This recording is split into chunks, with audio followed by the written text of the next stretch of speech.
Our chairman will be right back in a few minutes, and the meeting will get started in a couple minutes.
Okay. You want? Whoops, says ask you a second. Okay.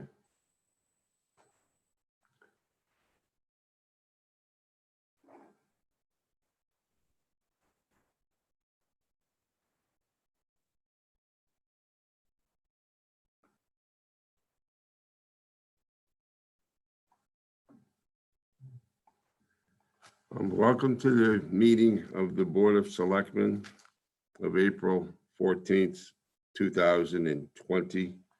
We always begin our meetings with the Pledge of Allegiance, and even though this is a remote meeting, we will do so now.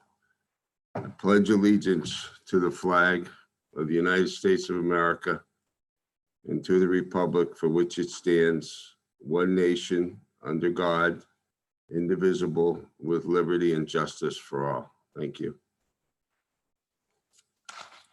The April 14th meeting of the Yarmouth Board of Selectmen is about to be convened as a precautionary measure to reduce the spread of coronavirus.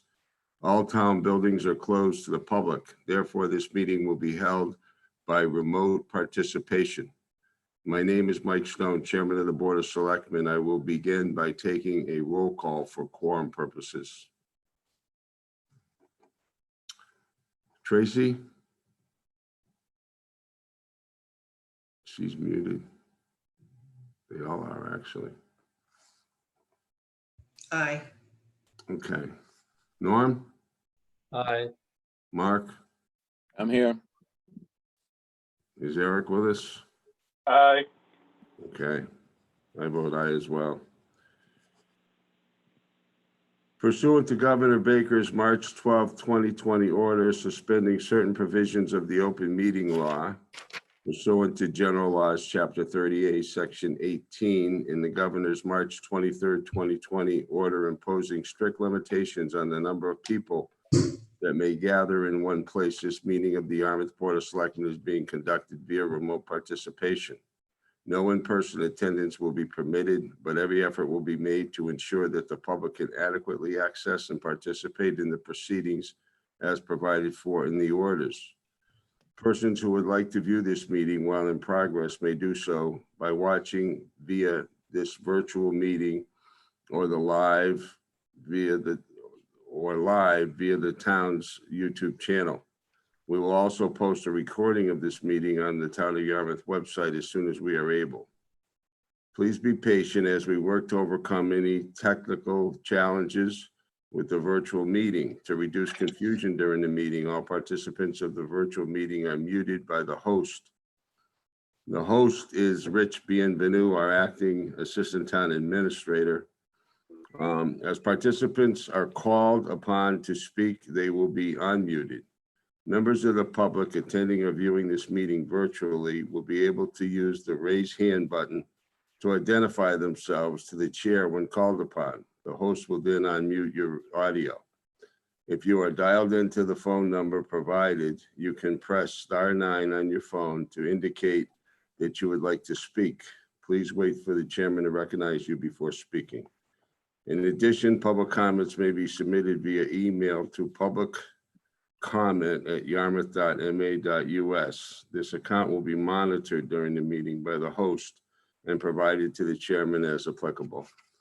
Do I have a motion to, oh, wait a minute. I have a couple other things. If you're called upon to speak during the meeting, please consider the following guidelines. Do not use a speakerphone. Do not use Bluetooth devices. Mute all background noises. Clearly state your name each and every time prior to speaking. All votes must be roll call votes. After a motion is made and there's a second, the chair will take the roll call vote. All motions, decisions, documents, and letters will be verbally read into the record. If it appears the meeting cannot or should not proceed, then the host will recommend that the chair request to continue the hearing to a later date and time and/or until the public meeting can resume normally. Thank you. Do I have a motion to commence this public meeting by remote participation? So moved. Do I have a second? Second. Okay. Tracy? She's muted. I can't hear Tracy. Norm? Aye. Tracy was an aye. Mark? Aye. Eric? Aye. I vote aye as well. Okay, so we are in public session now. Our first item, and we've been having problems getting, not problems, but not unexpectedly, we have not been getting the public into these meetings yet, but I'll ask anyway if there's any public announcements or comments at this time. Okay, seeing none. If anyone comes in late on this, it would be my thinking to let them be heard anyway, just so we can encourage public participation. I think last time Tom Sullivan came in late and we allowed him to say a few words. So it probably will take some time for us to get public participation in these meetings. Okay, so we're ripe for our 6:15 matter.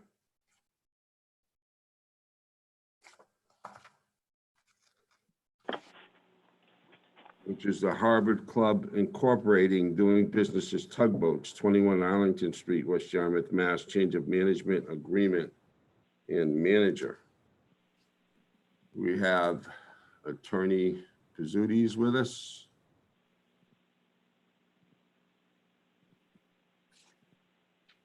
Have I? Okay, Steve, can you hear me? Yes, I can, Mr. Chairman. Okay, thank you. I'm going to just briefly read the public notice, then you can go ahead and make your presentation. At that point, I'll go to the board for any questions that they may have, okay? The Yarmouth Board of Selectmen, acting as the local licensing authority, has received an application for a change of management agreement and change of the manager from the Harbor Club Incorporated doing business as Tugboats, 21 Arlington Street, West Yarmouth, Mass. Theodore Zimbalist, manager. Hearing will be held remotely on Tuesday, April 14th, 2020 at Town Hall, 1146 Route 28, South Yarmouth, beginning at 6 p.m. Written comments will be accepted until 4:30 Friday, April 10th, 2020 in the Selectmen's office at Town Hall via the Dropbox, or can be submitted electronically to public comment at yarmouth.ma.us. Please see the posted agenda on the town website 48 hours prior to the meeting for further instructions on electronic participation. The hearing has been postponed from March 24th, 2020 until April 14th, 2020. So Attorney Pizzuti, you can let the board know what it is you're seeking to do. Certainly, Mr. Chairman. It's Stephen Pizzuti. My office is in Hyannis. And members of the board, thank you very much for allowing us to participate in this extremely difficult time. It's a wonderful opportunity to be able to do this safely. And I commend you for taking the reins and actually promoting this safe environment. I'd like to tell you that I feel like I'm presiding over a wonderful marriage of two entities. I think everybody in Yarmouth that's paid attention over the years knows Ted Zimbalist. A lot of people refer to him as the mayor of Yarmouth. For 26 years, Ted has actually managed a very prominent restaurant in Yarmouth. And about a year ago, he decided to maybe try his luck in another area, but his blood flows restaurants. Ted, basically, as far as I'm concerned, he was born with a menu in his hand. And Ted, his love is restaurants. And he's aspired to actually run a restaurant in a phenomenal location where you can do wonderful functions. And he's known the owner of the Hyannis Marina many years. They've got along wonderfully, and they put this together. And I think it's going to be fabulous for the town, and certainly for the public, for the tourists. It's a fabulous location, and Ted has actually been working over there, doing some flooring, painting. He's done some improvements. Looking forward to, hopefully, a prosperous summer. There's not too many people right now that would get their feet wet in the restaurant business, but having the experience. Ted grew up the Commodore Restaurant up in Beverly, Route 1. His family actually owned that with his uncle and his aunt, and he grew up there working at the Commodore. And he just can't actually imagine doing anything but working in the restaurant business. So Wayne Kirker at Hyannis Marina has welcomed them into the, onto the property. And I think they're going to do wonderfully. So what they're seeking, Teddy is going to be the manager. And he established a company called Above the Harbor, Inc. And that company is going to, under a management agreement, this management agreement has been vetted throughout, it's many times up at the ABCC.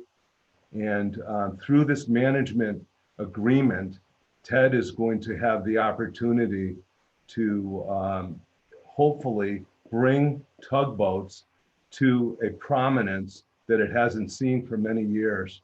Everybody's pretty excited about this and would love to entertain any questions that you might have. Hey, thank you very much. Was there anybody on the board have any questions for Attorney Pizzuti?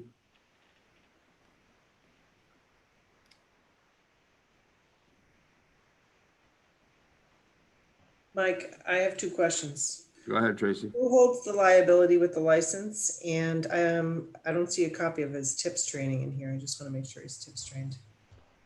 I'm certain that Ted is tips trained, and we can certainly get you the evidence of that.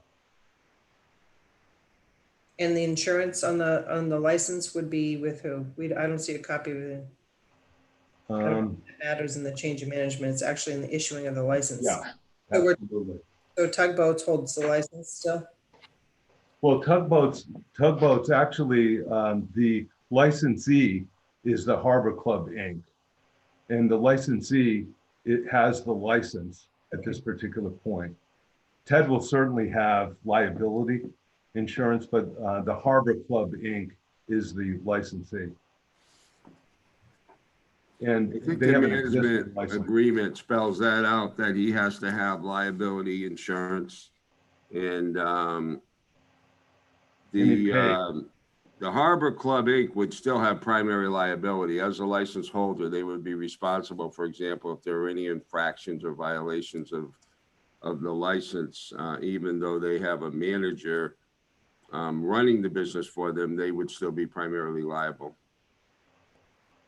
And the licensee, the Harbor Club, Inc.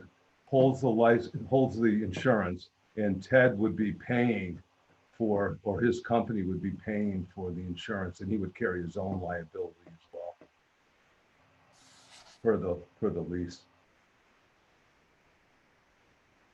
Right. It says here under number 2, the manager shall at all times have general liability and casualty insurance in amounts no less than $2 million per occurrence, $2 million in the aggregate.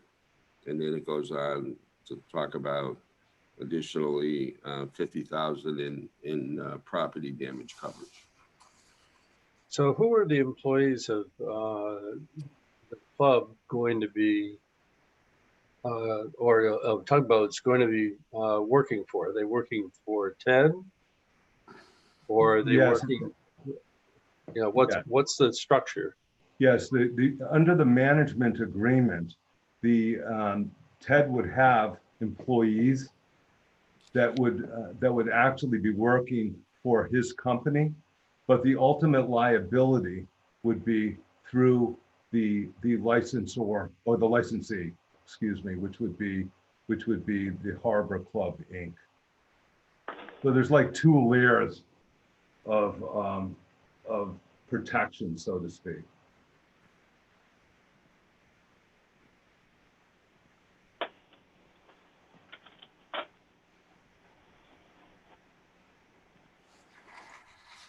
We have the right to approve and also to remove any license, any manager of a business, whether they own it or not, if there's just cause to do so. We maintain that jurisdiction.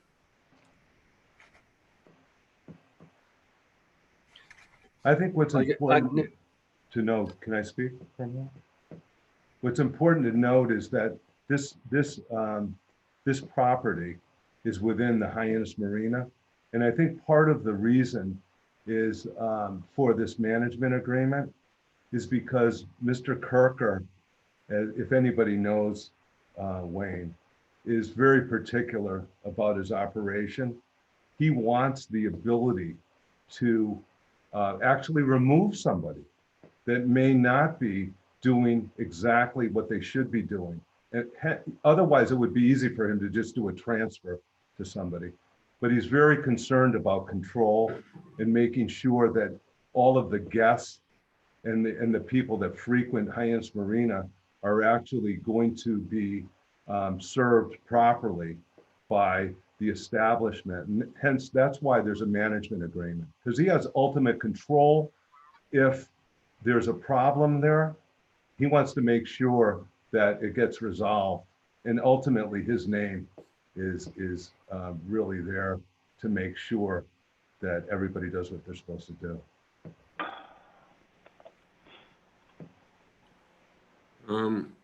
Is Dan with us? Dan, you want to unmute Dan? Yeah, I'm here, Mike. You didn't receive any public comment, did you? There was no commentary received. Okay. So maybe at this time, we're going to ask, it's kind of a moot question, but if there's anybody in the public that wants to be heard in this matter, because the notice says that we will take comment up till electronically up until Friday. But generally, we also take it at the meeting. So I'm going to make a determination that there is no public comment for or against. And we have not received any comment electronically or otherwise. Do I have a motion? Mr. Chairman, I'll make a motion to first close the public hearing unless there's reason to keep it open until Friday. Okay, do we have a second to close the public portion of the hearing? Second. All right, all those in favor? Aye. Norm? Aye. Norm's aye. Eric? Aye. Tracy? Tracy's muted. Aye, can we stop Tracy's muting? I aye. muted myself, if that's And okay. Mark? Where's Mark? I don't see Mark. Okay, and I'll vote aye as well. So the public portion of the hearing is closed. We have a motion on the application. Mr. Chairman, this is Eric. I'll make a motion to approve the new manager request as submitted. Okay, we have a second. Second. All right. Any further discussion? All right, seeing none, all those in favor? Excuse me? Tracy's trying to speak. Okay, hold on. We'll get Tracy. Can you please stop muting me? I'm not doing it, Tracy. Just saying, I It's the guy- can't. It's the guy in master control, Rich Bienvenu. I'm doing it. Well, Yes, mute Tracy. Norm, Eric, will you? I like this button.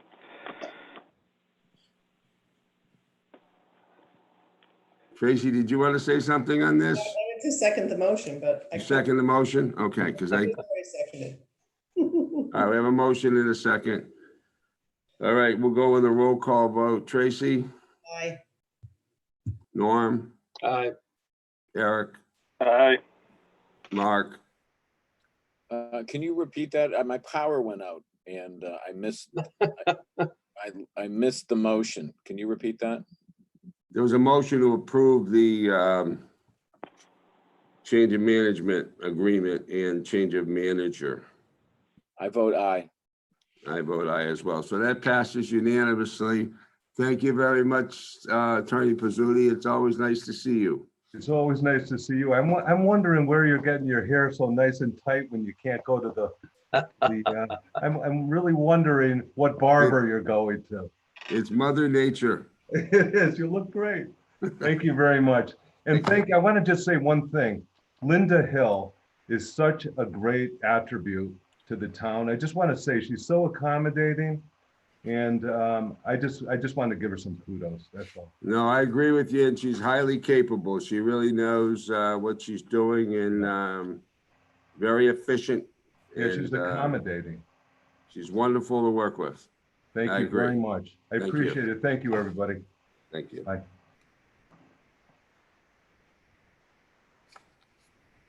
Okay. Next item is shellfish regulations, discussion and vote, recreational shellfish and commercial shellfish. Yes, Mr. Chairman, I've asked Director Von Hoen to join the Zoom meeting if you have any questions about these modifications to the regulations.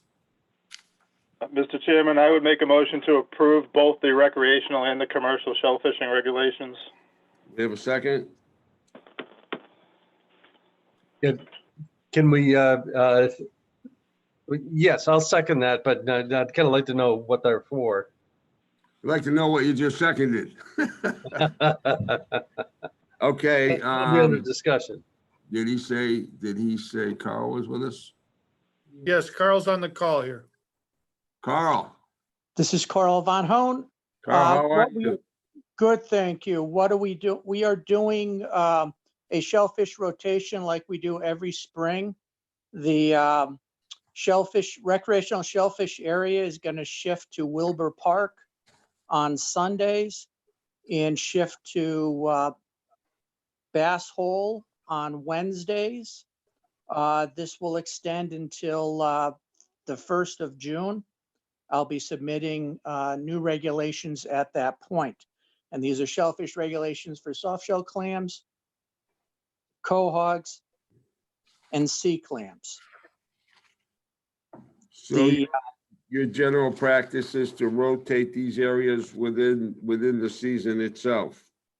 That is correct. We rotate the areas for shellfish management so stocks don't become depleted and overfished, as well as we rotate as the state has mandatory closures on some of our waters given the time of year. How are we doing with shellfish licenses? Well, your vote allowed folks to wait till 3 days after town hall reopens. I've seen a number of people have gotten their new licenses online.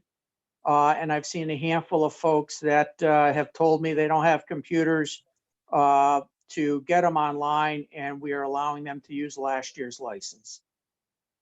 Okay, good. So some of them are being renewed for those that have computers. I mean, even though they have till 3 days after town hall, that's in process, the renewal of the licenses, correct? Correct. It's taking anywhere from 2 weeks to 3 weeks for them to receive them, I understand, speaking with some of the people that have done it online. So there is a little bit of lag on that. So I'm glad we've extended it to allow people to go out and enjoy the outdoors and keep social distancing going. Now, the 3 day after town hall opens measure, that's for people that have existing licenses, correct? That is correct. That would only be folks that are shellfishing on last year's license. Okay, I just want to make that clear so people didn't think they could just go out and shellfish. until 3 days after town hall opened if they didn't have a license last year. Abs- Can I just ask a question here? Sure. I was wondering how, with the beaches being closed, we're going to be able to access the clamming areas. Helicopter. The Bass Hole Beach is closed to the public.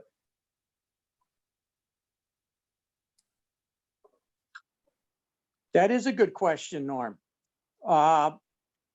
Most of our areas that are being fished are not at the public beaches, with the exception of Bass Hole. But it is not necessarily on the beach, it's out in the water. But I guess I would need to defer this to the Board of Health. Now we're gonna get into a big legal hassle about the definition of the word beach. And I have a feeling that that's not gonna be a simple matter. Well, we might need to actually contact the governor's office about the definition of essential. Because the order for stay at home excludes a lot of businesses, and I'm not sure if this is a business that is essential or non-essential. Obviously, to the employees or the owners of the licenses, it's essential, but we'll look for further guidance on that Well, I tomorrow. would say if it involves food, it's You would think, essential. you would think. I think it's more essential than a liquor store. Just saying. Oh, understood. So we'll look into that tomorrow. Okay.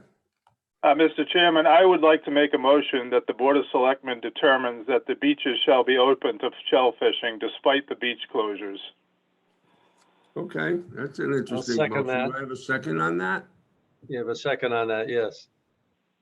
Okay, good. I'm all for that. I mean, I think it opens up the old proverbial jurisdictional can of worms, but I think that horse is already out of the barn. So I would support that motion. Does anybody want to be heard before we vote on that motion? Tracy? No, I'm good. Mark? Mark's muted.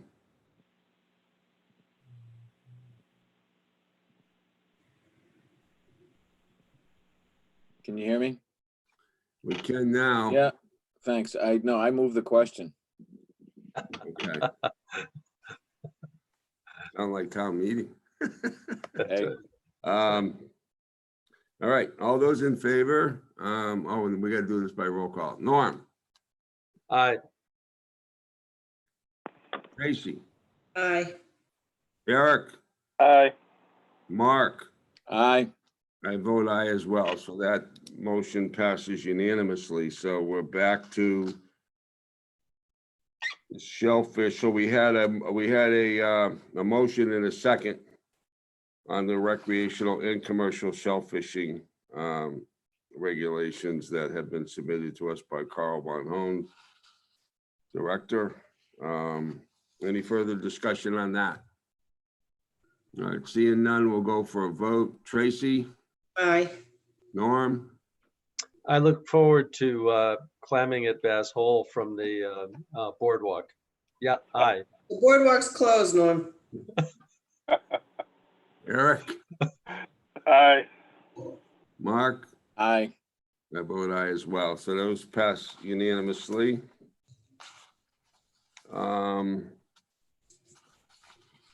Thank you. Thank you, Carl.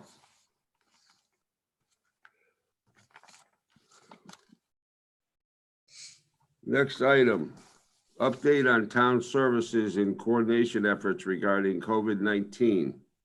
Mr. Chairman, I sent you, the board members, a bi-monthly report there of how the departments are handling it. It's pretty much been the same. The building department is no shortage of work. We're processing a lot of permits. People are making do with what the situation is. I think most impressively, two things I'd bring to your attention is the total volume of lunch and food items we're providing. DY Schools is up over 46,000 total lunches since this started. It's about 1,000 a day. Council on Aging is nearing 100 a day. The additional part of that too is the amount of volunteers that are generating masks, if you will, for staff and eventually for the public are starting to, we've got a instruction to them on how to construct them. So it's been a real community effort to not only feed folks in need, but also reach out to them, and those that can are also assisting us where they can as a critical piece of protective equipment. So all in all, it's the same as it was 2 weeks ago. We continue to make progress, conduct business, and so far so good. We haven't had any significant staff quarantine issues. Some communities have been hit really hard by police and fire quarantines. We have arranged with one of our local hotel establishments to be a first responders quarantine location, because of course what happens when you have a first responder gets in contact with somebody and then we quarantine them at home, they can infect their whole home environment. So we're trying to avoid that by being proactive with this agreement. So on top of that, we are trying to, scour the earth all the way over to China to get PPE for the staff. So it's a challenge. We had a promising lead fall through the other day. The overnight shipping the shipping charges out of China quadrupled in a 3-day period on us. So it's just crazy trying to get supplies into the region. In your efforts to get supplies, are you running into the same problem Yes. that the federal government and the states are getting involved with? And that is that there's this kind of bidding war that's going on, which has a tendency to raise prices? So we put in our general orders through the multi-agency coordinating group that the county runs, and that's the official entity that interacts on our behalf with MEMA. So then MEMA is in charge. Once that request from all the towns goes up through the MAC up to MEMA, then MEMA kind of slugs it out to try to identify things. And we've had a couple of orders. One order came in over the weekend and one prior to that, but there's like a 3-week lead period, and the materials are rationed, if you will, right? So we had, there's some companies that have contacted us to order outside of that. Now that China's open for business, there's companies that are offering for a price to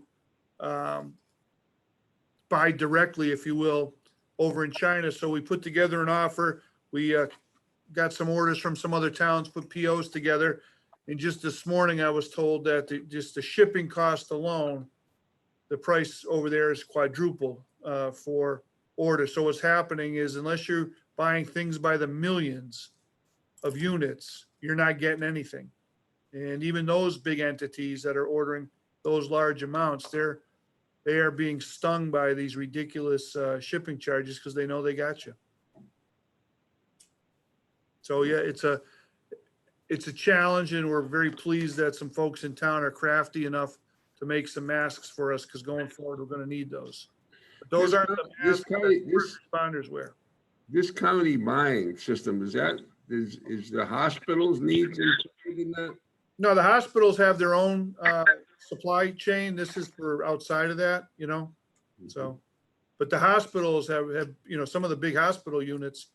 I was told of a set of hospital consortium, their order was 1.5 million N95s the other day to one of the factories in China. So, I mean, that's the volume that hospital units can go through is an enormous. Most of those masks were designed to be one-time use, wear it once and throw it out. Okay. Bruce Murphy's on the phone. He might have some more to add to that, but it is a challenge. Bruce, can you hear us? Do you see Bruce on there? Suits and gloves. Yeah, I can hear you. Okay. Do you have anything to add on the I'm on the personal protective equipment, Bruce? Can you hear me okay? Yes.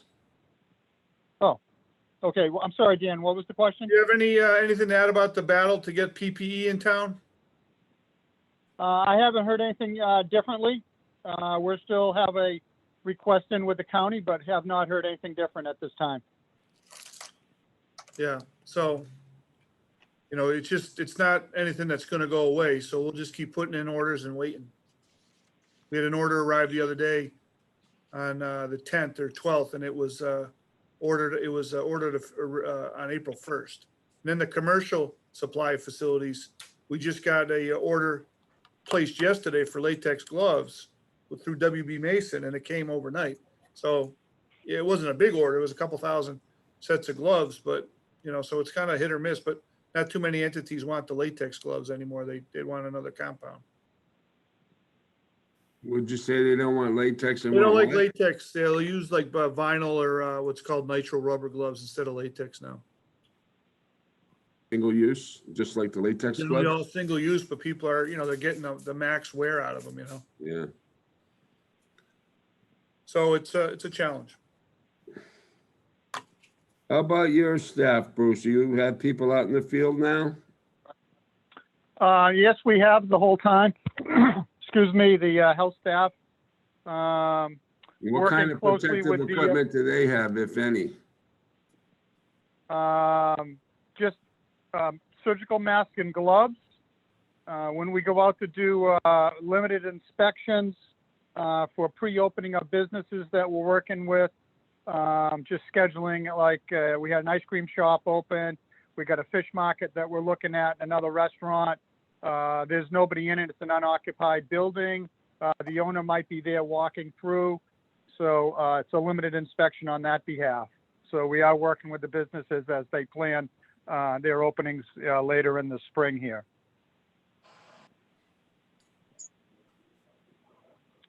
Also, I'll just keep right on going that we're working, as Dan mentioned, about the community mass program with the senior center. We've reached out in the community and had a very good return call for people helping out making masks. We were able to locate 200 feet of elastic loop for the ears.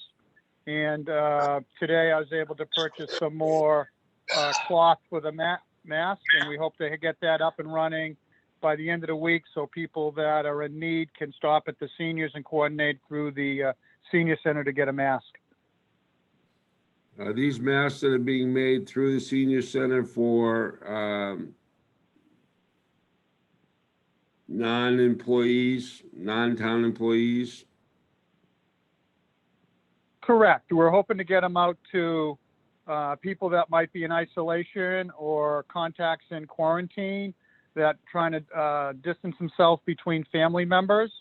There could be elderly that are looking at it also. We are encouraging people to make their own masks and give them to the neighbors, but we understand there's people out there that would still be in need of a mask, so we're trying to reach out further into the community and make them available. How effective are these homemade masks? We know that the commercially made ones, the higher end ones are very good, but how these people that are making these masks, is there some kind of a percentage as compared to a commercially made mask, how effective they are? The cloth masks obviously are not as efficient as the ones that are made that have a filter in them, but they do help. It's not a high percent, but as everybody says, a little bit helps the spread. So I think it's worthwhile to provide it into the community if people wish to participate. But Bruce, we also provided some guidance from some, like, I think the CDC website on the materials, so that we weren't just getting, like wool wouldn't necessarily make a great material for that. So a tightly woven material would be better. Yeah, that's correct. We have given people CDC guidelines and instructions. A lot of people have their own methods. A lot of people have been making masks over the last month. They have their a pretty good method of way of doing it. And even CDC has come out that there are other options available. So an N95 respirator that we try to get for the first responders, as a for instance, that's a 95% efficient ratio if it fits properly for a particle down to 0.3 of a micrometer in size. So a blood cell is about 7 micrometers in diameter. So those respirators are rated by the federal government for that performance standard. These homemade masks would never stop anything close to that. So that's why those are in short supply, because all of the folks on the front lines, fire, police, hospital personnel, they need that level of protection. And nobody could have seen the volume demand that you need across the world. There had been no shortage of these masks probably in December of last year. And then China blew up, some other countries, South Korea, and almost all of the manufacturing of those things was occurring out of China. And so you can see what happened. So now they're starting to flow again because a lot of the Chinese factories are up and running again, but we're still short. So the governor had a number of announcements over the weekend about Massachusetts companies making this material, particularly the gowns. Like right now, we're trying to, we don't use gowns, but we use Tyvek suits. Those are hard to come by as well. But the medical gowns are just incredibly rare to come by. But there's a company in Massachusetts that'll start turning out thousands and thousands of these gowns. So as the domestic manufacturers understand what they need to do and get the tooling and the equipment, we're starting to turn that around. But, these materials were produced in the third world and then into like Vietnam, India, and China for the last 20 years. So we lost all that production capability over the years here in the United States. So that's part of the challenge.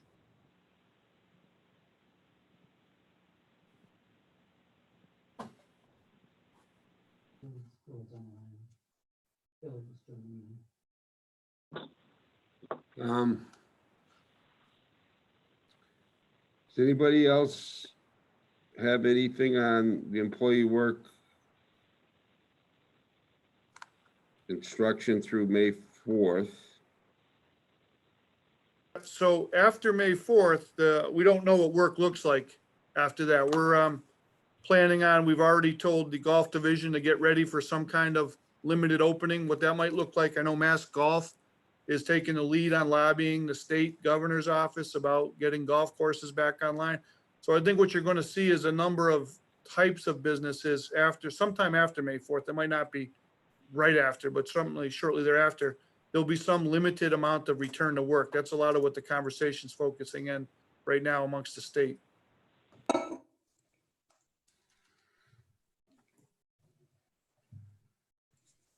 Anyone else have any questions on that particular topic before we move on to the next one, which is the annual town meeting? I think the only thing I'd like to say, Mike, is that I know I had sent a message to Dan, but I think it's important to put out a plea. I saw on Facebook today that BJ's had donated some cleaning product to the Yarmouth Police Department, which is amazing. But in reading his report, both the police and the fire and all the people that are out there are lacking in terms of probably some of those cleaning materials and those PPEs. So I think putting out a plea to the public, there are some people out there that have those items that are extremely important for our first responders. And if anybody has any extras to donate, both the police and the fire department, would be very grateful to receive them. Yeah, the wipes are hard to come by, the disinfectant wipes. Yeah, I know. I saw BJ's had donated a bunch to the police department, but I'm sure the fire department is in need of that as well, if I read your report correctly. So I know everybody's having a hard time finding them, but sometimes when you put out a plea to the public, people do come through with masks and everything else, gloves. So Have we had any infections to first responders? Yes, We I have, believe 2 police officers. but nobody from fire? Not that I'm aware of in fire yet. Fire's been very, very fortunate. They were, this is kind of an interesting story here in Yarmouth. We were discussing response to medical calls about maybe 10 days before the lockdown, or if the shutdown order came.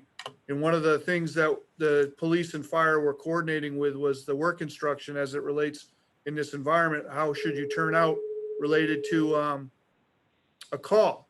And so I got a great credit with with Hillard, Bosky, Bruce, and fire and the police management. We were ahead, I think, of the curve. In some other communities, they were slow to react with the PPE and they got stung pretty badly. I think in Springfield, they had lost dozens and dozens of firefighters and police officers to the point where they asked the National Guard for 75 troops to patrol the streets. In Westfield, they lost 12 or so firefighters early on because nobody was that far advanced as it relates to responding and knowing what you were up against. So even though we didn't have a test positive yet, frontline responders here in town were already planning and donning the appropriate gear. So the instances in which we have had contact with somebody, it's been people were preventatively quarantined for a couple of days till the test result came back. So we've been through good preparation. We've been able to avoid mass quarantines, if you will. I see that Dr. Bosky has come on to join us.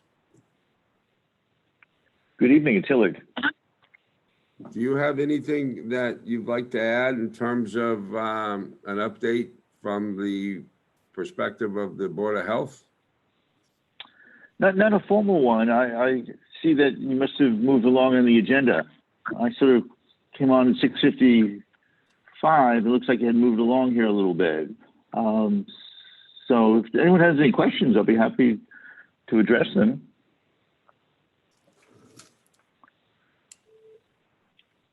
We have been speaking to Bruce. He's been, kind of filling us in to some degree. What's the current number of infected people we have? Is it like in the low 40s now?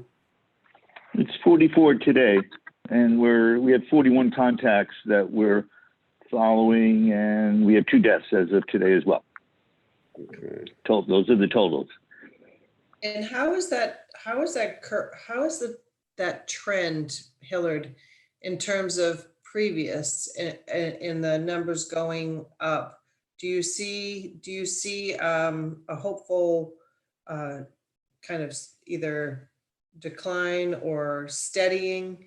And I know Norm had inquired prior. I don't know if you know in terms of the county, how Yarmouth, in terms of our population, is doing relative to other communities. Do you have any info on any of that? It's been difficult to get comparative numbers from other towns here in the Cape. That's been difficult. The Cape is kind of unique. Population and location. If you look out to whether Seattle, San Francisco, New York, they're way out ahead of us, including Boston. They may be reaching their, the apex, so to speak, of the curve. Massachusetts itself has been increasing. I don't know if we're going to say that it's climbing, that quickly or we're near the apex. It's just a prediction, of course. Massachusetts has been running around 85 deaths a day. There was a spike today. It was 113 today.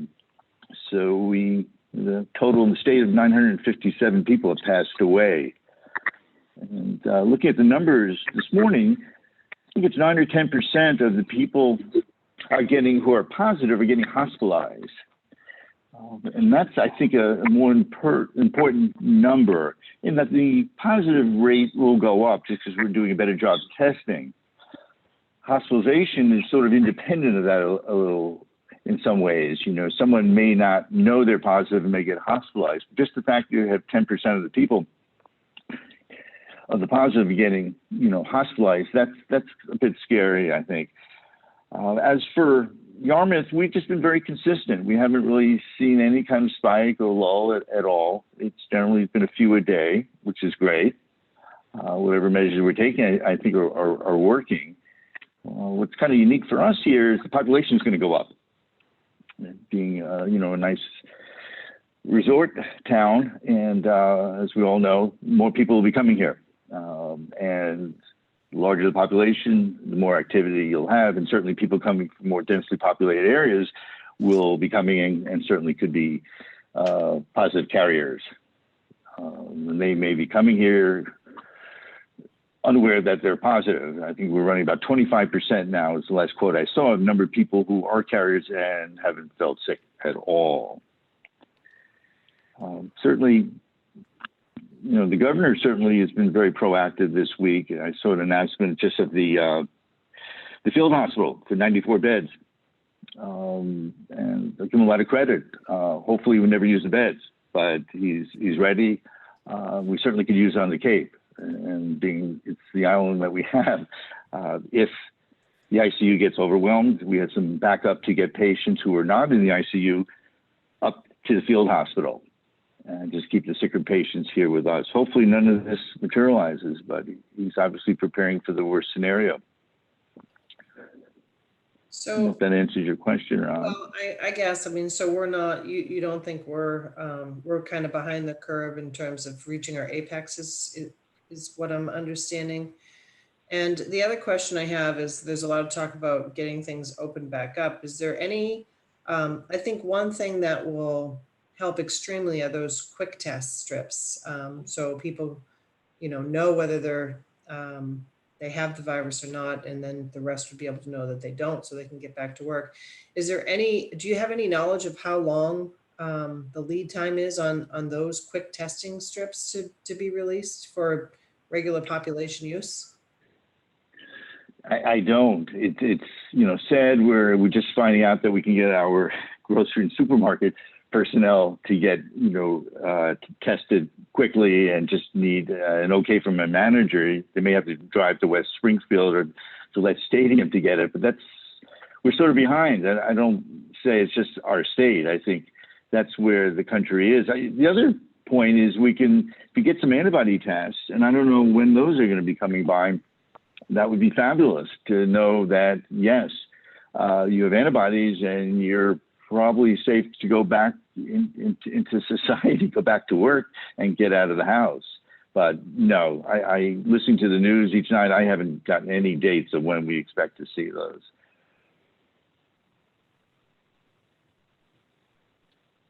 I guess I would, going back to what, Tracy was saying, I had asked the question about the data. And I think it's important that we determine how our town is doing, and what our rate of infection is, and that we understand how that relates to our neighboring communities in particular, and to the county in total. The numbers have to be coming from someplace, and I think understanding whether any of the things that we have done have had any impact is important, not only today, but also for future possible infections. If we simply go along and look at the national statistics or the state statistics, that's going to give us no better information to proceed on in the future. And I think that would be a terrible mistake. I can offer, the Board of Selectmen did get sent an email earlier today. I actually went and looked at it. There's a nice heat map, they call it a heat map of Barnstable County, and you can click on it by zip code in each community, and it shows the number of cases and information related to cases in each community. So you had that link sent to you today. It's at the Cape Cod Commission website. Yeah, I spent about an hour on it, Rich, trying to figure out how to use it. Oh, really? Yeah. I had luck going through the commission website. It was very straightforward.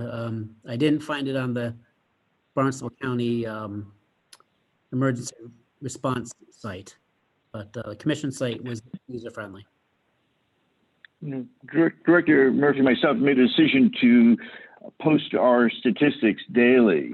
Some towns have done that, some have not. I guess if everyone did, it would be much easier to follow their numbers. So that's one problem that we've had. As to the general trend here, it's really been a sort of flat in numbers per day. There was an interesting study that came out today in New England Journal of Medicine looking at what happened in Iceland, which is it's an island as well, where they were very proactive on basically staying home and closing down the stores and so on. And they followed their statistics for about 20 days. And it was flat also, the number of cases that were turning positive. So far, so good. I don't get too, wrapped up in any kind of success, or I just, because of the population may be coming. But so far, we've had no increase at all. It's just been very consistent day after day. So we've been very lucky.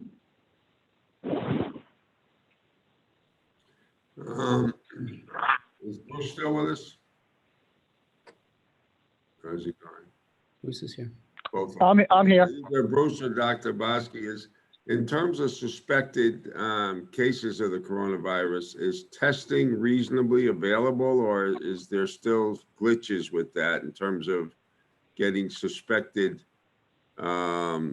persons who might be infected verified by way of a coronavirus test? At this point, you have to be sick to get tested. Certainly, our first responders and now some of the people in the grocery stores, can get it that day. Unfortunately, I don't know why they didn't include the pharmacists, which are really turning positive and are on the front lines also. But I spoke to a couple of doctors in Boston, and they were saying the same thing. You need to be quite ill to get tested. So that's the point we're at. I don't know, Bruce, if you have another point of view on that or not. Well, I'd also say that we have people that are calling the Cape Cod Hospital hotline test, going over their symptoms or having their doctors call. The Cape Cod community site has been fairly active of getting testing. So the testing is available for people that believe they have symptoms, checking with their doctor or checking with the Cape Cod Hospital. That seems to be working. So if somebody is symptomatic, are they able to get tested pretty promptly? I don't know They the need to delay on call- getting the appointment. Go ahead, Bruce. No, go ahead. Go ahead, Hillary. That's okay. I interrupted you. So a person No. wakes up, they have a fever, they have a cough, they have some difficulty breathing. They go to their doctor, they call their doctor says, yeah, you should be tested. How long is it going to take for that person to get a test? That's been going about 1 day, 1 to 2 days. They've been able to get right into Cape Cod Community College, get tested. The slowdown is sometimes we don't get the results back for 3 to 4 days. That's not just the Department of Health, that's also the patient and the physician, whoever is treating the patient. There are cases still, it's 4 days before you get the results, which is pretty awful.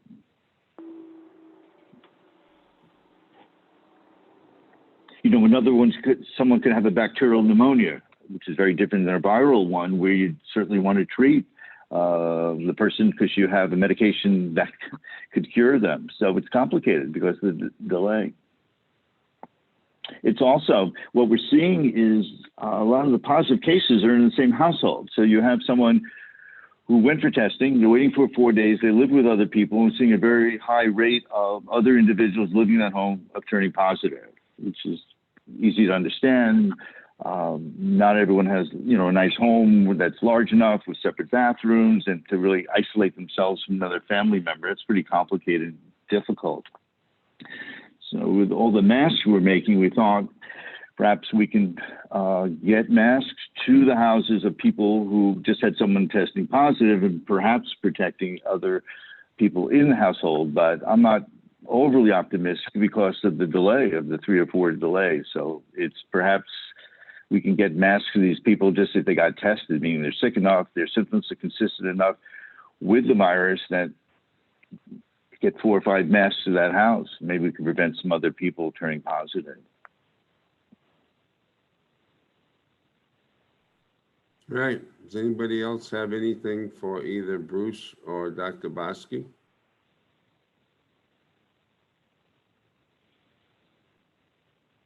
Is there anything else that either of you would like to say by way of update for the for the benefit of the public?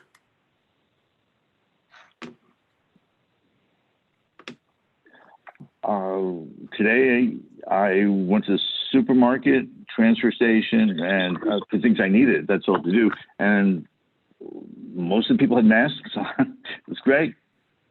People are responding. People understand it. Well, you definitely are seeing more and more people that are either having masks or scarves or some kind of protection over their mouth and nose. I've seen that. Exactly. You know, the thinking is that the person wearing the protection is protecting other people around them. I mean, that's what's really behind it. I see it that way, but I also see that it's very helpful. It stops a person from touching their own face. The hands are contaminated, and that's preventing you from touching your face. I really think that cuts down the number of people who get the virus, basically, and get sick. Okay, well, thank you both. Don't hesitate. You have questions, just contact either of us, both of us, whatever, if we can help. All right, thank you. Next item is the annual town meeting. Yes, Mr. Chairman, our neighbors, Dennis and Harwich, recently moved theirs to like the third week in June. So based on the idea that ours was moved to May 19th, we'll likely still face a significant restriction on public gatherings. At this time, I'd like for your consideration to consider a date in that same week. The Monday is June 22nd. Jay Tallerman, Town Council, has indicated that he's committed to another town meeting on the 23rd, which would be a Tuesday in June. But the 24th is a Wednesday and the 25th is a Thursday. I've sent those dates to the moderator to ask if he's available. The 25th is also the end of school, the official end of school, if school ever gets restarted, which I'm not convinced it will be. But I think at this point in time, it's fair to say that there likely will be a restriction for in place on mass gatherings for May 19th. So I'd leave it up to the Have you board. heard back from the town moderator as to any of these dates?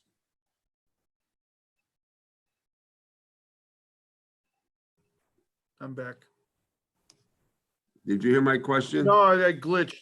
The Zoom glitched out here. Oh, okay. My question was, did you hear back from the town moderator with respect to any of these proposed dates? He was originally good for the 24th, but that was the date town council couldn't attend. So I haven't heard back on, or excuse me, on the 23rd.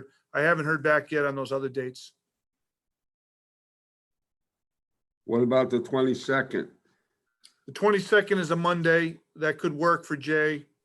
He, like I said, he only had a conflict with another town for the 23rd.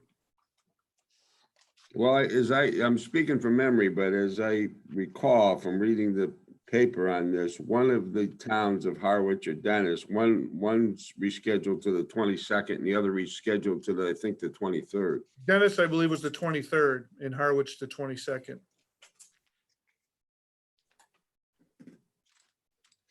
So we could do it on the 22nd, assuming the town moderator could do it. That's correct. Yeah, but if we go into 2 nights, then we won't have Jay the second night. Well, so that raises Well, another go point ahead. though, that I've heard from other communities, that what they're trying, Jay, and I was on a call with Jay today, what they're trying to do and being respectful of everybody's concerns about this, even though we might be out of the situation that's so restrictive today, is many towns are looking to just get off on the warrant the only things that are needed, like the budget typically, and defer everything else that's not needed to a fall town meeting when it would be safer to bring people together. Because there's 2 parts of this equation. One is the total number of human beings you bring together. The second is the duration and time in which you spend with each other in that location. So the prevailing thought is, if you're going to bring them together for only enough time to take care of the things that you need to conduct business for the upcoming fiscal year. And we do have a number of critical, I suppose, articles. You know, one of the issues I know we haven't as a group talked about it yet, but there's some conversation about maybe we ought to take the entire slate of DHY articles and move those to the fall, because I'm not thinking too many people are going to have an appetite to consider DHY, all those issues, because they're complicated under the best of circumstances, and certainly after what we're coming through here, it might be best at this point to move those all to the fall as I would well. agree. Is there a scenario where you could do like, I know this is bizarre, but where people could bring their own chairs and do it outside? There was a town that did an outside meeting back when the lockdown order, their stay in place order just came out. Not knowing how many people you're going to have available, you know, and then not knowing what the weather situation would look like. But I am aware of at least one town has done it, and another town is planning on doing that this spring. So, Well, I'm just thinking if perhaps we could still do it at Manikes, but perhaps we could do it outside on the fields and everybody could space their chairs away to a comfortable level if the weather's good. If not, we could go inside, but yeah. I think that would make people feel more comfortable if they brought a chair and sat in a place where, you know, they felt spaced properly. Those chairs are kind of tight, even if you Oh, yeah. did one every 3, or maybe I'm just big, I don't know. No, I don't disagree with you. It'd be tight if you had, you know, 300 or 250 people in there. That's less than we've had since I've been in town, but that'd still be kind of cramped in some areas, you know? Well, if we had a, I mean, that space is pretty big. If we had a good sound system, it might work. We could always do it on the beach. Okay. Oh, that's right. Never mind. So to Tracy's point, though, you could incorporate the seating area, and then the hardwood floor, the basketball area has always been reserved for non-participants of town meeting. You could always put seating out there and really space people out, you know? Yeah, you could do that.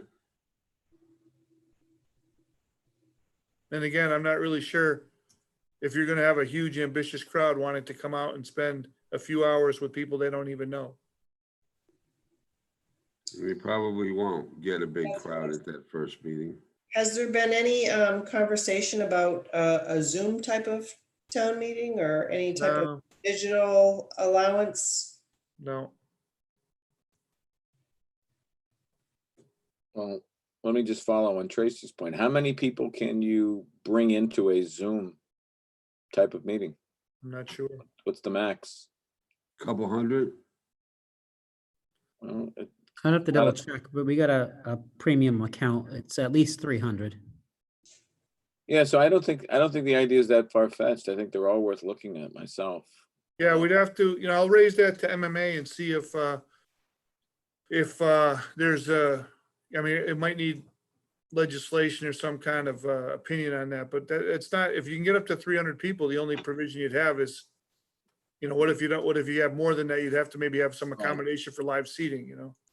But I'd be surprised if we got over 400, to be honest with you. That's been the number under the best of circumstances we've been. Yeah. I think it's worth exploring all of the ideas. I like the idea of outdoors. I think that's a smart way to go. But again, it's looking at all the options. I also agree that in terms of the warrant, I agree with you that we need to slim it down and put things off to the fall. I mean, I don't know when we're gonna have an idea on how bad things are getting with respect to FY20, but we're taking a hit for the current fiscal year, so we're gonna take a hit here. And we'll need to basically deal with that. And then we're going to have obviously a hit that we're going to have to anticipate for next year.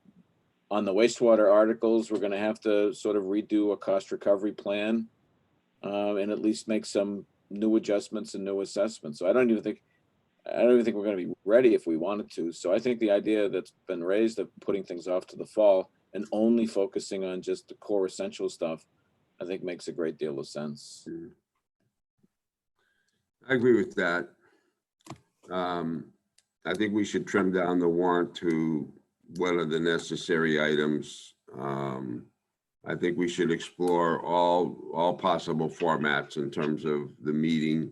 As Dan said, maybe using the gym area at Manikes. Mark says look into virtual aspects of a meeting. But what I'd like to know is, how does the board generally feel about putting this thing over to late June? I would be in favor of that. I just want to know how the rest of you feel about putting it over from late May to late June. I'm in favor of it. I'd support putting it off to a later time. I do, regardless of what is planned, I'm really concerned about trying to get everybody into a meeting, physically into a meeting.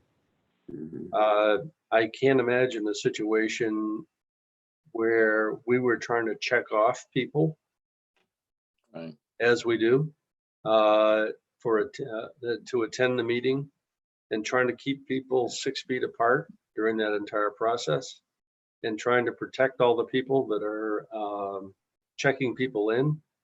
And the situation is really hard to envision at this point for me. And I'm not sure what the best scenario is, but I got to think about it a little bit more. And I think we need to explore all the options. We may end up rescheduling the late June and by then not being able to go forward. And then having the moderator has authority to postpone it for successive 30-day periods until it is safe to have the town meeting, at which point Yeah.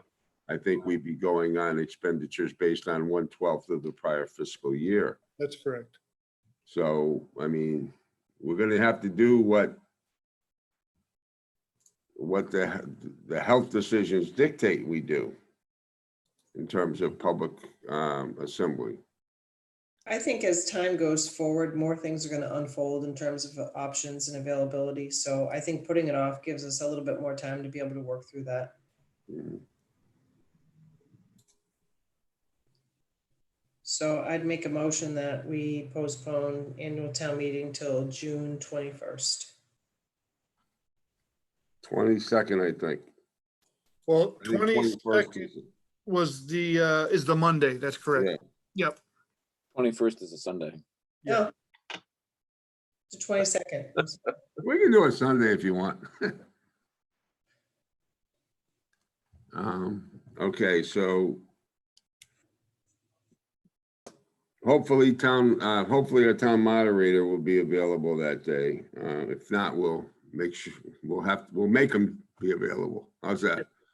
Well, Um, we have time, I mean, just to get it pushed out a little bit Yeah. here from now. That buys me some more time before I got to send it to print anyways. So we could certainly go with that. And if he's good with it, which I'm going to presume that he would be, then we'll be fine. If he's not, then we'll discuss this at the next possible meeting. All right, And I have a question before, how do we reopen the warrant? Well, I don't think you have to reopen. I think you just simply have a motion by the moderator to table to the next town meeting on all those items that we would open up the warrant at a future meeting, put it back in front of you, and then go through it to say, what do you want to have considered? And then it would just be a motion to table to the next meeting for the ones that you'd want to push off. So we'd have to have that at the beginning of the town meeting. Well, you would, we would want to go over this ahead of time, and then have that Yeah. information available to the public in advance, saying that this is the recommendations of the Board of Selectmen to push these off, and this is what we're asking as part of that process. Okay. Yeah, that makes sense. The and then other, we make motions to indefinitely postpone maybe like 15 different articles. Right, Yeah. right.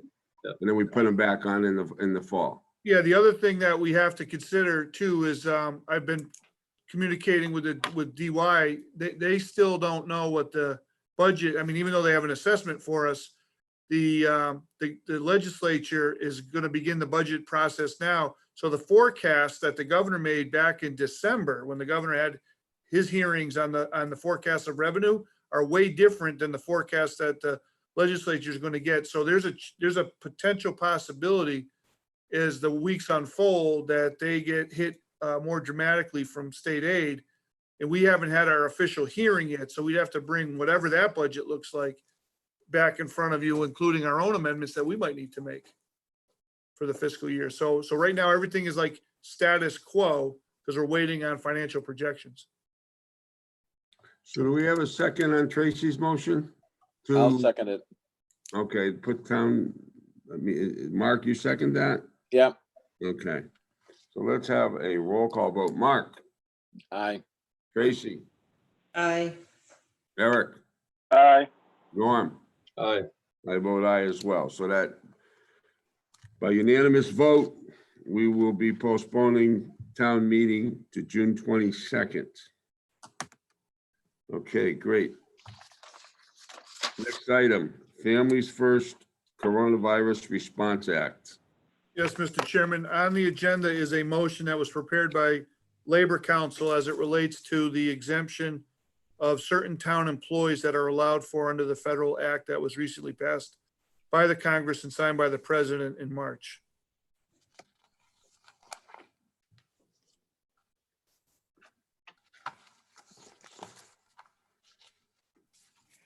So what we would want to do is read and insert in the motion the positions that we are exempting specifically.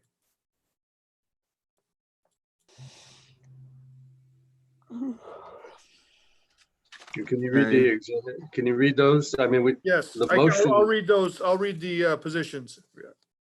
Town administrator, assistant town administrator, including acting assistant town administrator, municipal technical services director, police chief, deputy police chief, fire chief, deputy fire chief, DPW director, senior services director, health director, assistant health director, natural resources director, director of finance, director of inspectional services, director of human resources, health inspector, hazardous waste inspector, housing inspector, police officers, including sergeants and lieutenants, police dispatchers, firefighters, EMT, and paramedics, including captains and lieutenants, fire alarm operators, primary and secondary water operators, natural resources field supervisor, animal control officer, natural resources officer, and senior IT support specialists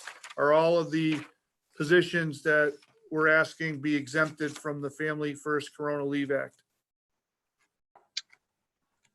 I make a motion that we exclude the town employees outlined by Mr. Knappich and detailed in the memorandum dated April 9th, 2020 to the Board of Selectmen. As employees considered healthcare providers or emergency responders within the meaning of the Families First Coronavirus Response Act from the requirements of the Emergency Paid Sick Leave Act and the Emergency Family and Medical Leave Expansion Act, and to authorize the town administrator to take all necessary actions to implement this decision and notify employees. Do we have a second? I'll second it. We have a motion and a second. Any further discussion? Okay, seeing none. All those, well, we'll have to do a roll call. Mark, Aye. Norm, Aye. Eric, Aye. Tracy. Aye. I vote aye as well, so that motion carries unanimously. 7:45 item, bond anticipation notes for DPW garage and office. Yes, Mr. Chairman, I've asked the Director of Finance, Ed Centio, to attend the meeting and explain the unanticipatory note motion that's in front of you tonight. Is that in? Yep. Yes, I am. Hello, everyone. Hello, Ed, how are you? I'm doing well, thank you.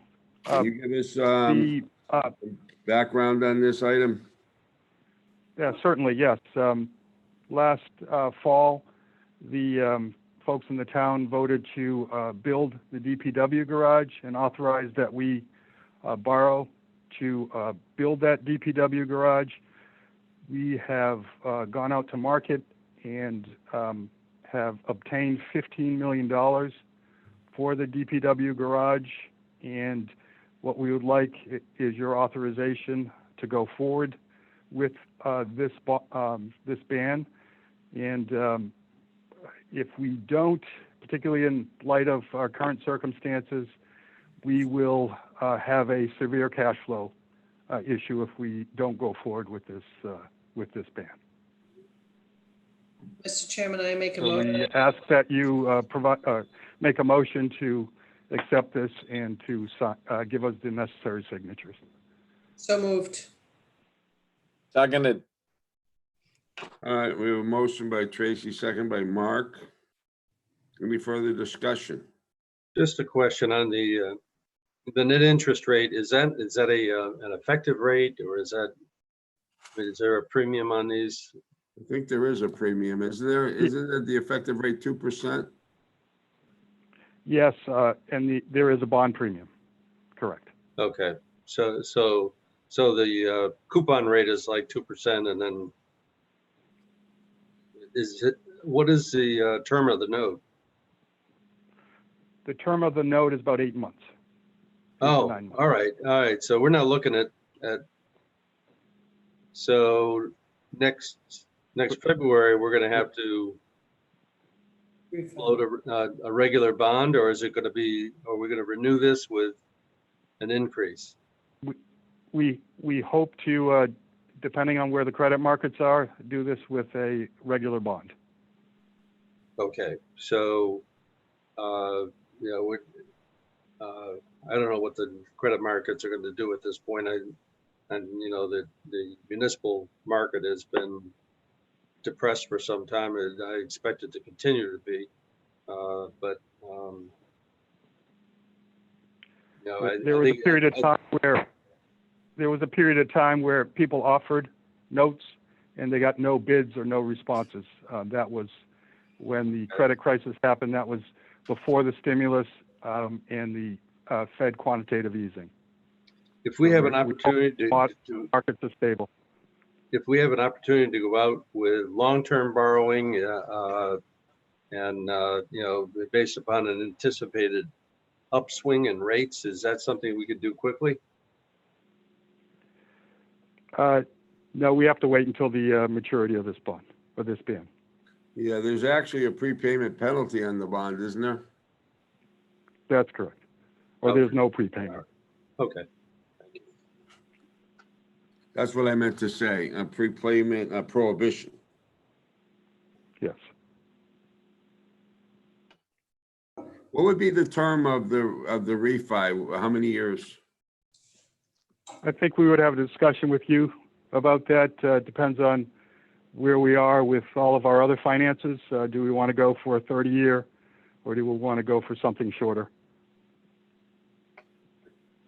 So probably somewhere between 20 and 30? Probably somewhere between 25 and 30, probably. 25 and 30, okay. Depending on other debt that we're going to layer on. Yeah. Okay. We have a motion and a second. Any further discussion? Okay, I'll go for a roll call vote. Tracy? Aye. Norm? Aye. Eric? Aye. Mark? Aye. I vote aye as well, so that carries unanimously. Thank you, Ed. Thank you.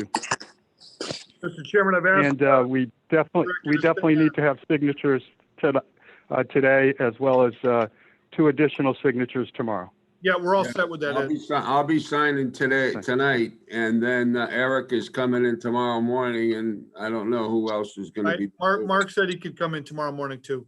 Okay, So Eric has Thank to you come all. in as clerk of the board, and he's got a special form he's got to fill out 4 times. okay. The next item is related to some municipal relief package. I've asked Ed to stay on and address that as well.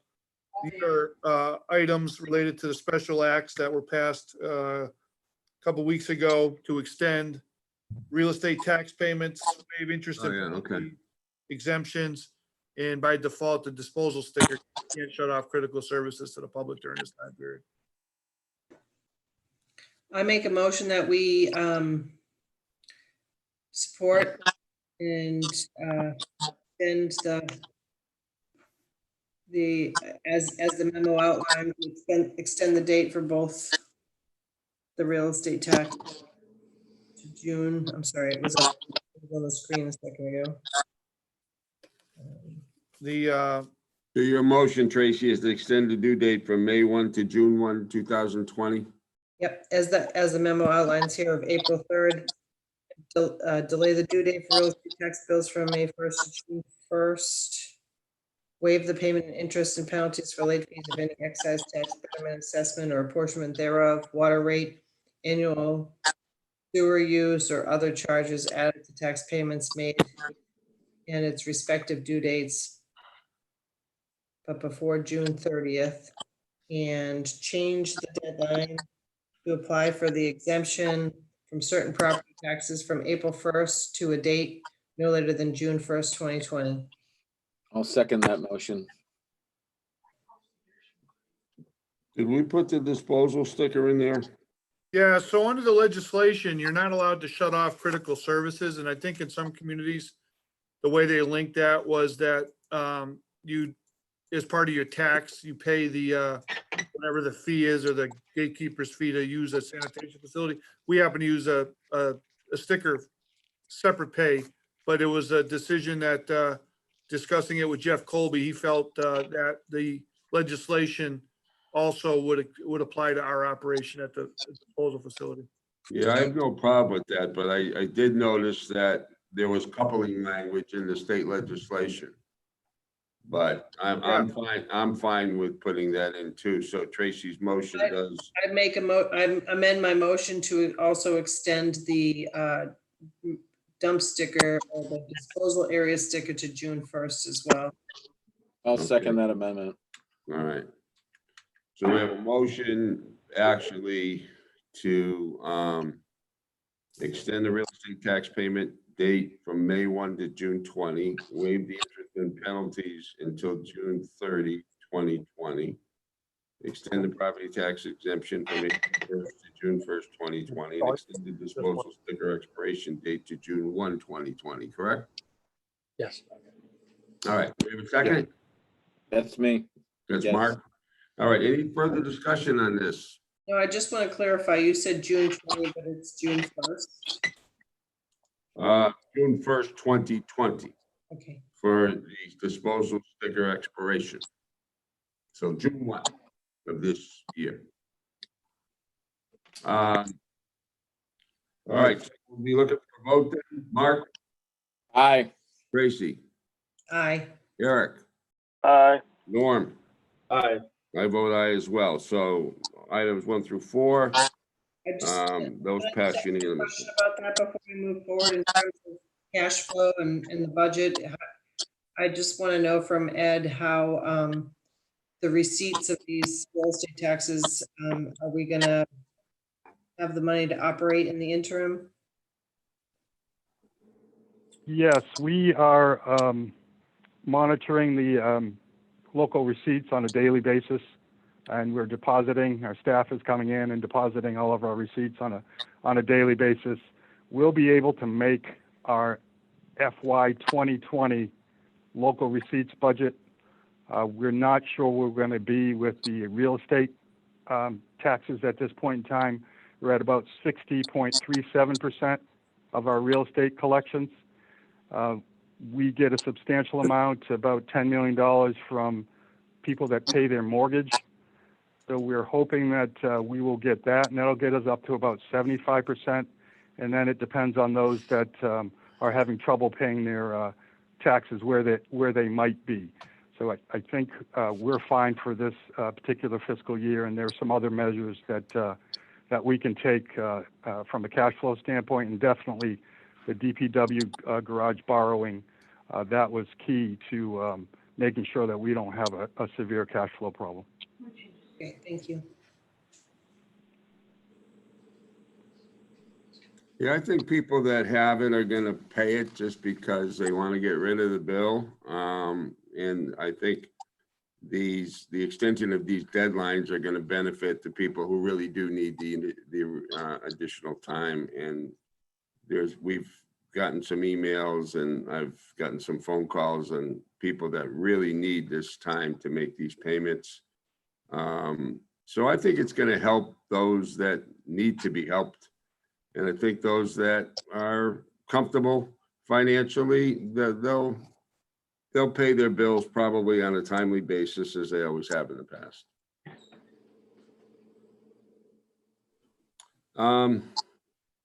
So this brings us to board and committee actions. You don't have anything, do you, Mark? Nope. All right, upcoming agenda review.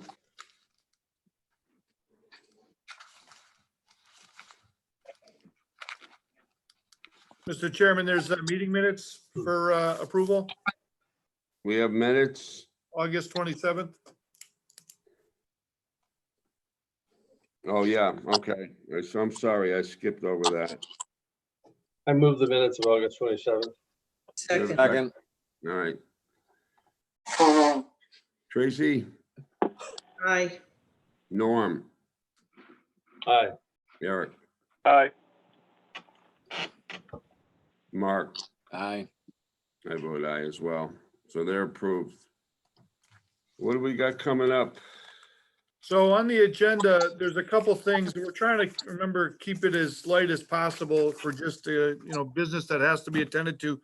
So the public hearing, obviously, that was scheduled for Finance Committee, capital budget, and the schools will be pushed off at some point.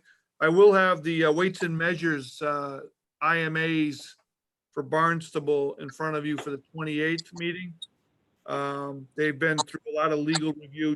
I spoke to Jay today. He's fine with the FY21 IMA. And then the other issue is the FY20 IMA, if you're so inclined to pay the bill associated with that. I believe about 3 towns took Barnstable up on the offer of paying the assessment in this active year. But I'll have more detail in a memo to you later this week or next week. The other issue that came up is the municipal vulnerability project. That's the energy project scheduled for 50 Workshop Road and YFD Station 3. There's a public outreach component on that. The engineers, talking to them today, they have got us to a point where they'll be in position to apply for a construction grant for up to $2 million to actually build the solar array and the battery power that goes along with that. So at some point, we're going to need some kind of public airing of the scope of the project. I'm trying to work with them on what kind of date that would be, but it's probably going to be sometime in May at some point. And then Cape Light Contact wants to come in front of you. I think we're able to pull that off now for a presentation on the annual report that they generate.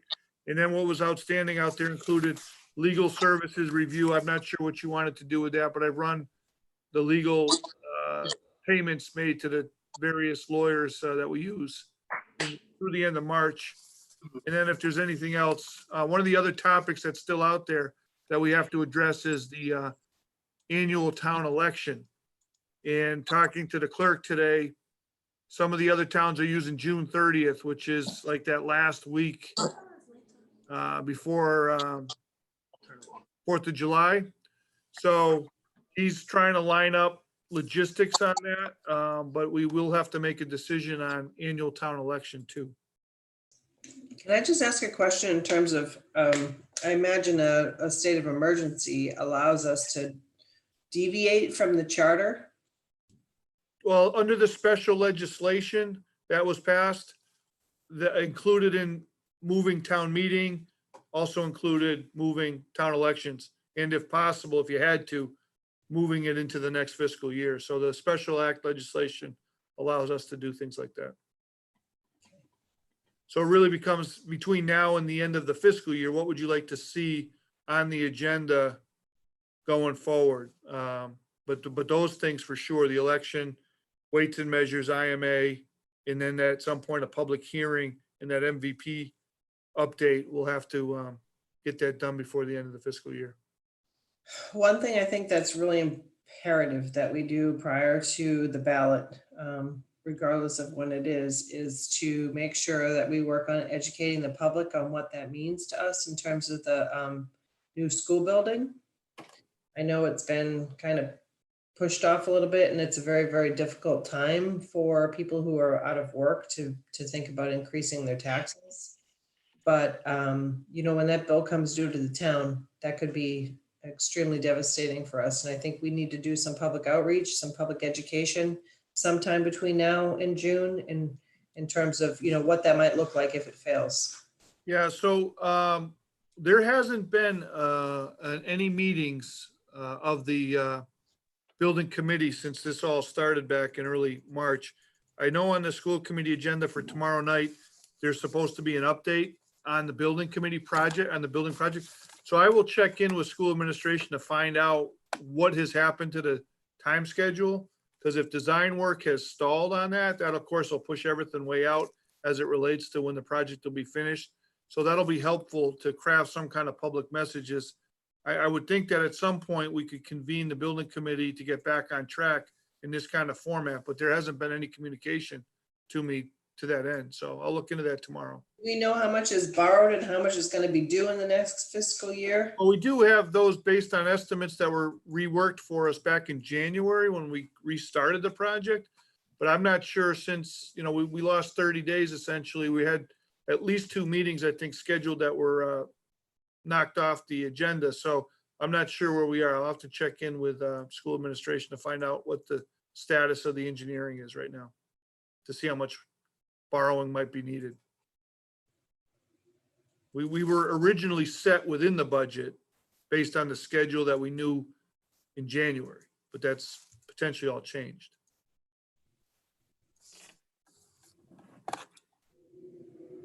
Well, perhaps maybe, Mr. Chairman, we need to just plan some date early in June, maybe to have the school in and talk about the specifics of the ballot. And of course, I know Mark's up for reelection, and so I guess the way I understand the law is that he stays He on stayed. That's correct. until the ballot. Yeah, until the- everybody stays pat until the next election, which would include our town moderator. And it would include Mark. And is there anyone else that's serving right now that is up for? I think it's on the school committee too. School committee. And the same for the school Yep. committee, yeah. Yeah. So we're all good there. And Mark's unopposed anyway, so 12th of never, it's all the same to him. How does somebody collect signatures? I mean, I'm just wondering if pushing this date off pushes the date. It would be nice to have an updated schedule for people to understand. I'm not sure if the date to collect signatures also gets pushed I off. don't think that got pushed off, but I'll check in with the clerk tomorrow. I do know that As far as I know, it didn't. was able to achieve the signatures he needed, and he'll be on the ballot. Right. Mr. Forrest, I don't know. Is there some reason the screen has gone blank? Yeah, we're having some kind of problems, Norm. I've been off and on all night, so. Okay, I can see Norm all right. We see you though. We Okay. can see you. okay. But there's been Yeah, some no. power outages here. We're on generator here at Town Hall. Yeah, I've been off and on all night All too. right, Norm. there we go. You're back now. I just can tell you, Norm, that I don't have the technical knowledge to be responsible for this. You're doing a great job, Mike. There's high tech, low tech, and no tech. I'm in the third group. Doing all right, Mike. You're doing all right. All right, so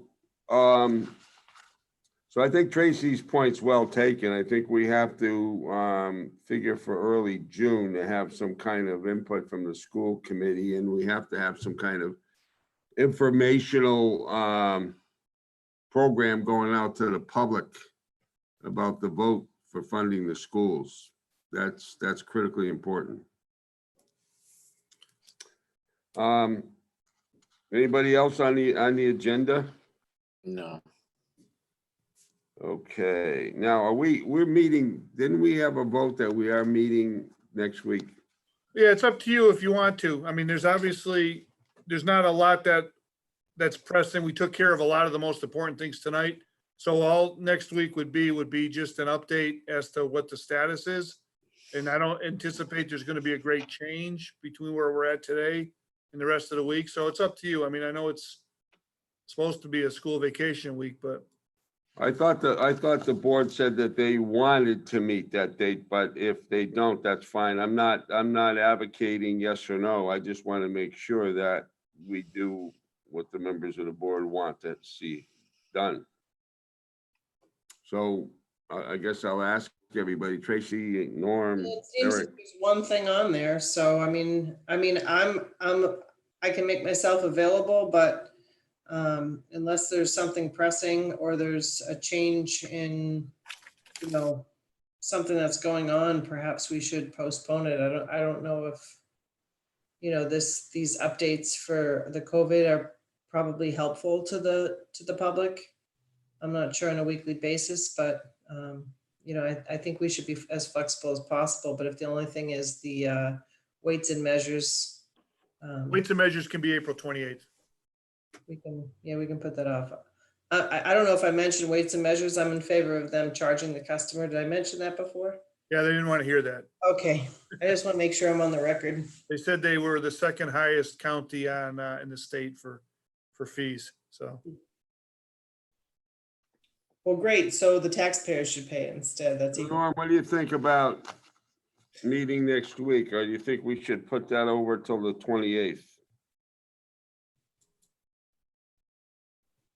What did you ask? Oh, I asked how you felt about whether we should meet on the 21st or we should schedule our next meeting for the 28th. I think you should probably leave it flexible until this, you know, I think given the whole situation right now, I think it's important to have the provision for a meeting. You can and cancel it at the last minute if there's Okay. you know, if there's no reason to have it. How do you feel, Mark? Well, if we meet next week, what are we going to talk about? Aside from getting an update, I don't want to have a meeting for the sake of having a meeting. Trust me on that one. I mean, there's no, I see no value in it unless. Okay. Eric? I agree with Mark, and if I'm allowed to cross state lines, I'm not going to be around, so. All right. So the consensus seems to be that we will not meet on the 21st. Next meeting will be on the 28th, okay? Sounds good. If some emergency matter comes up, we can schedule an emergency emergency. meeting. Yep. How's that? All right. Agreed. Individual items. Anybody?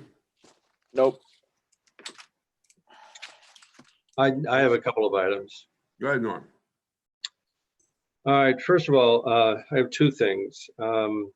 First of all, I think you know, our town has been very fortunate to have a fine group of select board members serving the town in the last number of years.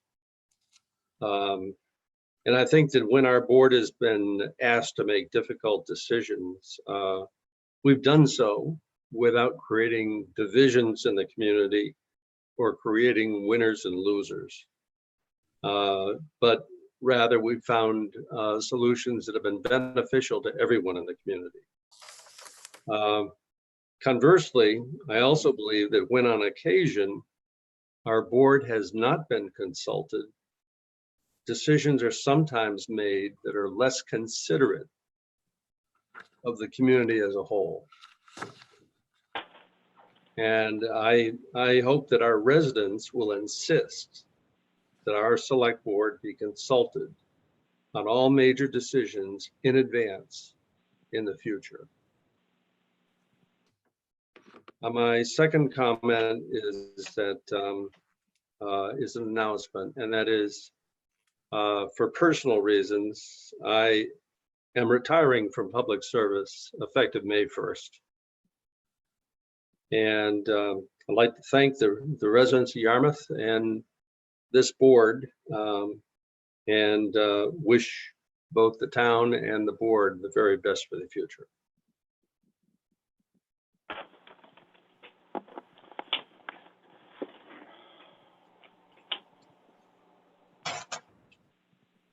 Well, before we go around, I want to say that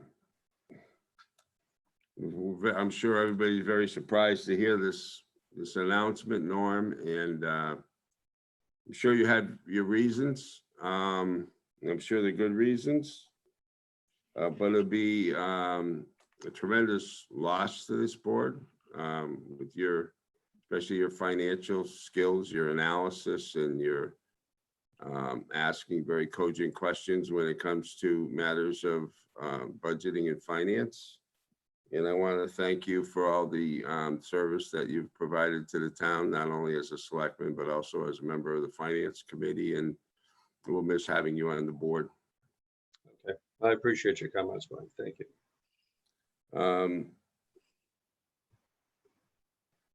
Anyone else? I'd like to just comment on Norm's announcement. I'm obviously taken aback, Norm. And obviously you've obviously thought this through, and you've given a lot of consideration to it. I just want to echo Mike's comments. We haven't always seen eye to eye, but I respect your perspective. I respect your background, and I respect the fact that as a selectman, you're not afraid to make a tough decision. And that's something, while people may disagree from time to time, it's something to be respected today, because oftentimes we find people in public life and in public service that are afraid to make tough decisions. And so I think that's something that you've brought to the board, and regardless of whether people might have agreed with you or not, it's something that's to be applauded and respected and admired. Thank you, Norm. Thank you. I have been thinking about this, not just recently, for some time, and as I said, for personal reasons, I need to retire. Well, that makes me sad, Norm. I just want to say thank you for your service. I'm, trying to process your comments, and I'm glad that we have at least another meeting together on the 28th, and I can hopefully put something together to express my thoughts properly, because I don't think doing it now is the right thing, but certainly I agree with Mark. It's easy for a lot of people to, make their comments or agree or disagree. It's a whole nother thing to put yourself into it. And you've always been prepared. You've spent a lot of time preparing for meetings. And, I joke with you about when I grow up, I want to live La Vida Loca, traveling like Norm, and you've earned it. And since you've been in our community, I know you've volunteered on a lot of boards, and there's a lot of respect for that, and I really appreciate your time. And like Mike said too, your expertise when it comes to budgetary matters is going to be lost. So I appreciate that, and more importantly, whatever personal matters that they are, I understand they're yours, but I hope you're well, and you and your wife are well, and just thank you for your service. Thank you, Tracy. And Norm, I echo the sentiments of the other board members. I'm kind of at a loss for words. But the one thing I will say is that, I live right down the street. I don't know why, what your reasons are, but if you ever need anything from me, no matter what, you have my cell phone number, and please do not hesitate to call me. Thanks, Eric.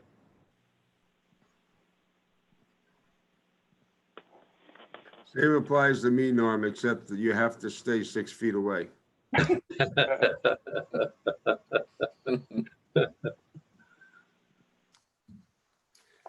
Anyone else? I would like to, by way of selectmen's items, acknowledge two people for their service to the town. One is Linda Hill with licensing. She does an incredible job, and you heard Attorney Pizzuti compliment her tonight. Everybody that I deal with on licensing, whether it's a layman representing themselves or a professional person, they echo the same statement. She's very low key, does not try to draw a lot of attention to herself, does her job, does it well, a great follow-up, very easy to work with, very thorough. I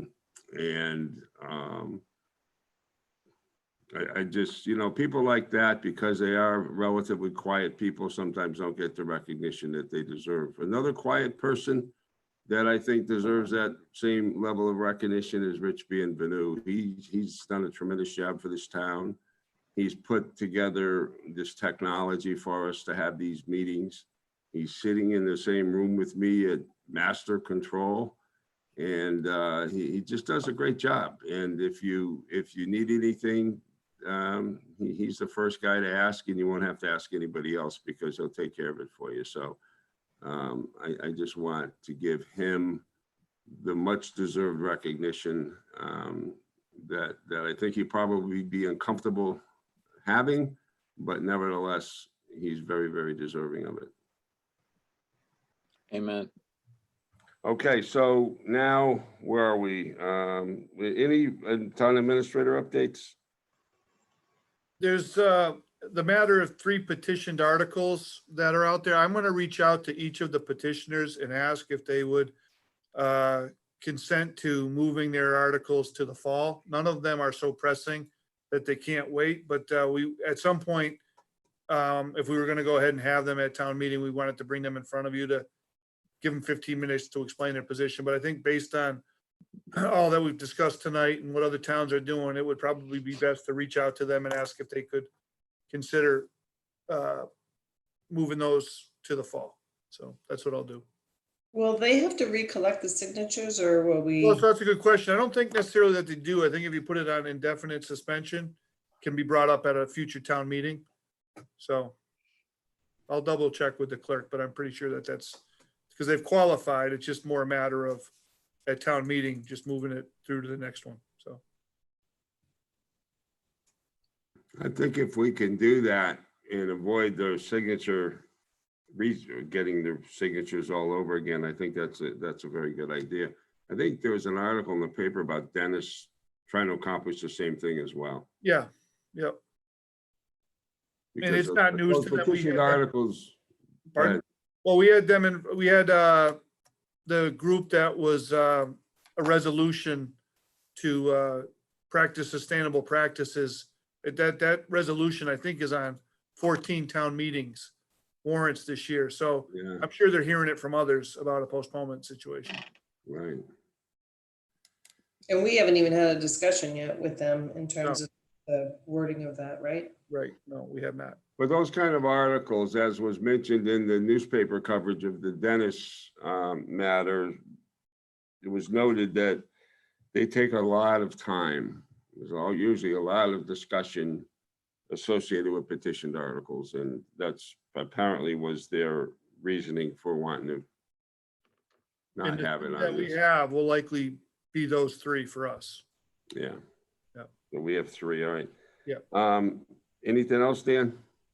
No, that's it for official business. And I too would like to just add to Norm, you know what, the news was very surprising to me, but you have been a wonderful friend and a great member of the Board of Selectmen. You have challenged us to be our very best. And we spent a lot of time here, but I have fully believed of all the people I've ever served in government with, it's phenomenal the job that you've done and effort and energy on behalf of the taxpayers you put in to all the things that have been in front of this board in my time here. And I'm sure it was like that before that. So all the best to you. I hope everything's okay. Thanks. If you need anything, you got my cell number, 6 feet away. I'll take Mike's advice, but call anytime. All right. Thank you. All right, thank you. Do we have a motion to adjourn? So moved.